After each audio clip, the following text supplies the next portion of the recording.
আবহাওয়া জলবায়ু chapter 7 part 2তে 24 নম্বরের প্রশ্ন লেখো।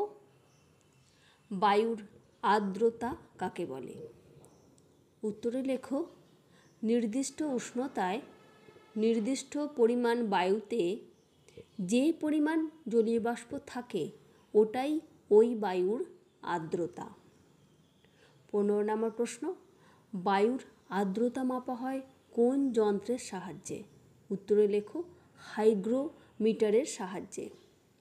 26 নম্বর প্রশ্ন, শীতকালে বায়ুচাপ কেমন হয়? উত্তরে লেখো, শীতকালে বায়ুতে উচ্চচাপ দেখা যায়। 27 নম্বরের প্রশ্ন, বায়ুর চাপ কোন যন্ত্রের সাহায্যে মাপা হয়? উত্তরে লেখো, বায়ুর চাপ 14 ব্যারোমিটার যন্ত্রের সাহায্যে মাপা হয়। 28 নম্বরের প্রশ্ন, বায়ু প্রবাহ কাকে বলে?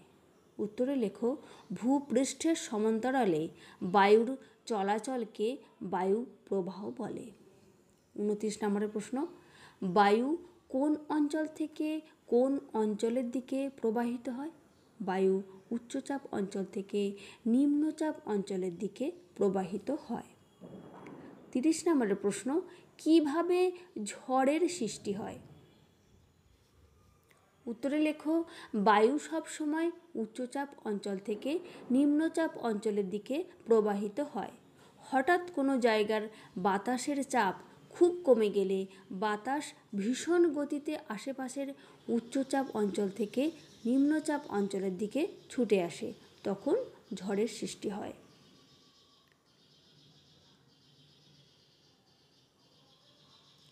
31 নম্বরের প্রশ্ন, বায়ু প্রবাহিত হয় কেন?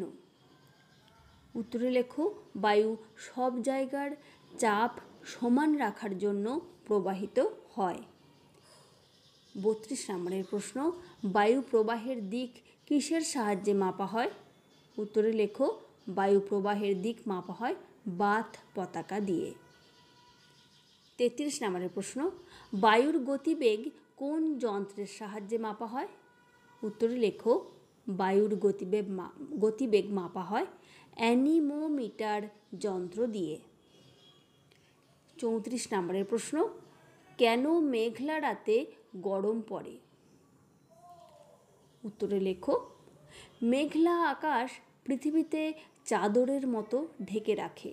দিনের বেলায় যে তাপ পৃথিবীতে এসে পৌঁছায়, আকাশ মেঘলা থাকলে সেই পরিমাণ তাপ রাতের বেলায় বায়ুমণ্ডল থেকে বেরিয়ে যেতে পারে না।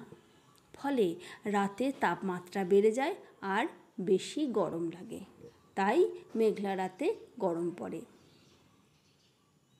মেঘাচ্ছন্নতা বলতে কী বোঝো? 35 নম্বরের প্রশ্ন। উত্তরে লেখো, আকাশে মেঘের পরিমাণের পরিমাপই হলো মেঘাচ্ছন্নতা।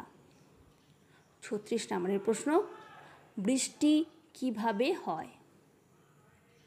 সূর্যের তাপে পুকুর, নদী, সমুদ্র ইত্যাদির জল বাষ্পীভূত হয়ে বাতাসে মিশে যায়। জলীয় বাষ্প যুক্ত বাতাস হালকা বলে ওপরের দিকে উঠে যায়। ওপরে উঠে বায়ুতে ভাসমান ধূলিকণা, লবণকণা ও অন্যান্য কঠিন কণিকাকে কেন্দ্র করে জলীয় বাষ্প ঘনীভূত হয়ে ছোট ছোট জলকণায় পরিণত হয় এবং মেঘের সৃষ্টি করে। এবার ছোট ছোট জলকণা পরস্পর মিশে গিয়ে ক্রমশ বড় ও ভারী জলকণায় পরিণত হয়। তখন এই জলকণা অভিকর্ষের টানে বৃষ্টিরূপে পৃথিবীতে ঝরে পড়ে। এটা জলচক্র বা বৃষ্টির যে ছবি, কিভাবে জল থেকে জলীয় বাষ্প হচ্ছে, মেঘ হচ্ছে, তারপরে বৃষ্টিরূপে ঝরে পড়ছে আবার ভূপৃষ্ঠে।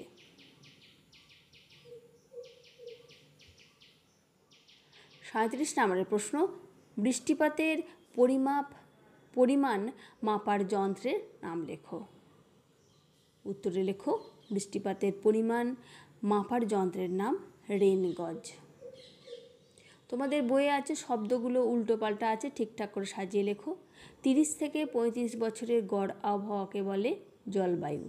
বায়ুমণ্ডলের যে অবস্থা দ্রুত বদলে যায় তাকে বলছে আবহাওয়া। বৃষ্টিপাত মাপার যন্ত্রের নাম রেন গজ।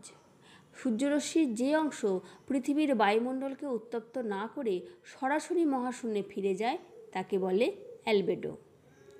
আকাশে মেঘের পরিমাণের পরিমাপ হলো মেঘাচ্ছন্নতা। 38 নম্বরের প্রশ্ন, আবহাওয়া অফিস কিভাবে আবহাওয়ার পূর্বাভাস জানায়? কৃত্রিম উপগ্রহ থেকে আবহাওয়া অফিসে 24 ঘন্টার আবহাওয়ার বিভিন্ন উপাদান সম্বন্ধে তথ্য সংগ্রহ করে আবহাওয়ার মানচিত্র তৈরি করা হয়। এইসব তথ্য টিভি, খবরের কাগজ, রেডিও স্টেশনে পাঠিয়ে দেওয়া হয়। 39 নম্বরের প্রশ্ন, পৃথিবীর অক্ষ তার কক্ষপথের সাথে কত ডিগ্রি কোণে হেলে থাকে? পৃথিবীর অক্ষ তার কক্ষপথের সাথে 66.5 ডিগ্রি কোণে হেলে থাকে। 40 নম্বর প্রশ্ন, সূর্যরশ্মির পতন কোণ বলতে কী বোঝো? উত্তরে লেখো, সূর্যরশ্মি পৃথিবী পৃষ্ঠের সাথে যে কোণ তৈরি করে সেটাই হচ্ছে সূর্যরশ্মির পতন কোণ। 41 নম্বরের প্রশ্ন, প্রতি 165 মিটার উচ্চতায় কত ডিগ্রি সেন্টিগ্রেড হারে তাপমাত্রা কমে?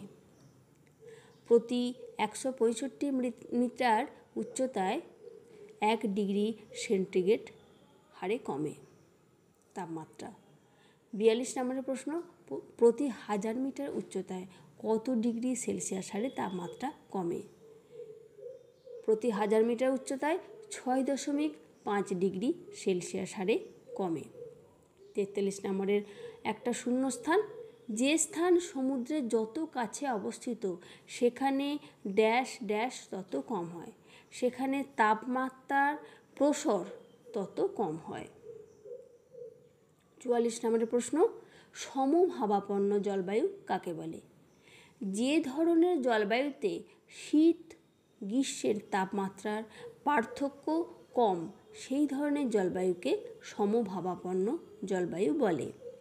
45 নম্বরের প্রশ্ন, দিল্লি ও মুম্বাই এই দুই শহরের কোথায় সমভাবাপন্ন আর কোথায় চরমভাবাপন্ন জলবায়ু দেখা যায়? দিল্লি শহরে চরমভাবাপন্ন ও মুম্বাই শহরে সমভাবাপন্ন জলবায়ু দেখা যায়।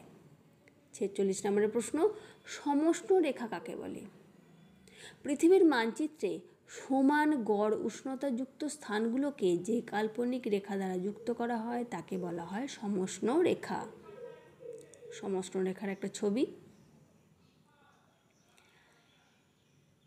47 নম্বরের প্রশ্ন, সমষ্ণ রেখার বৈশিষ্ট্যগুলি লেখো।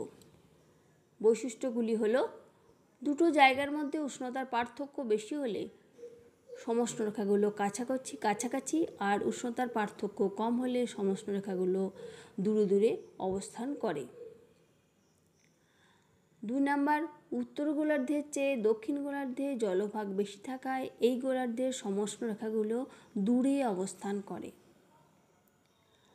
3 নাম্বার, সমষ্ণ রেখা কাছাকাছি অবস্থান করলেও কখনো পরস্পরকে ছেদ করে না।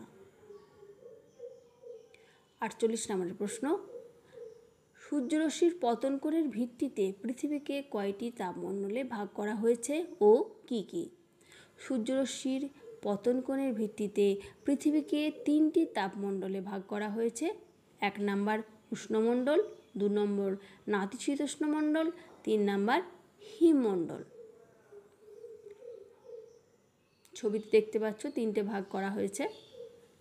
এবার 49 নম্বরের প্রশ্ন, তাপমণ্ডলগুলির সম্বন্ধে যা জানো লেখো। উত্তরে লেখো, উষ্ণমণ্ডল সম্পর্কে, নিরক্ষরেখার উভয় দিকে কর্কট ক্রান্তি ও মকর ক্রান্তি রেখার মাঝখানের অঞ্চল হচ্ছে উষ্ণমণ্ডল। দেখো উষ্ণমণ্ডল কমলা রঙের দেয়া আছে। সূর্যরশ্মি সারা বছর লম্বভাবে পড়ে। পৃথিবী পৃষ্ঠ সব থেকে বেশি উত্তপ্ত হয় এইখানটা, উষ্ণমণ্ডলটা।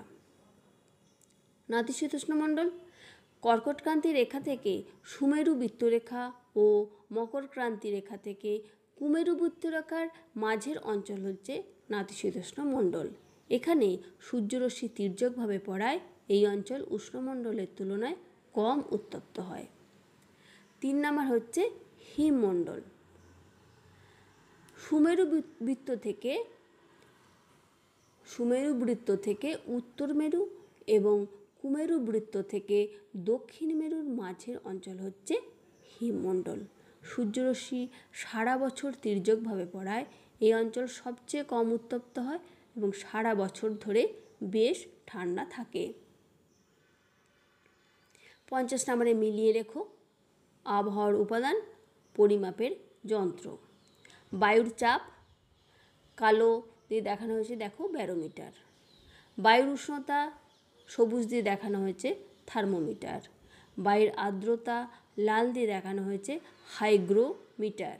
বায়ুর গতিবেগ নীল রঙের কালি দিয়ে দেখিয়েছে অ্যানিমোমিটার। আজ এই পর্যন্তই, দেখা হচ্ছে পরের ভিডিও। Thank you.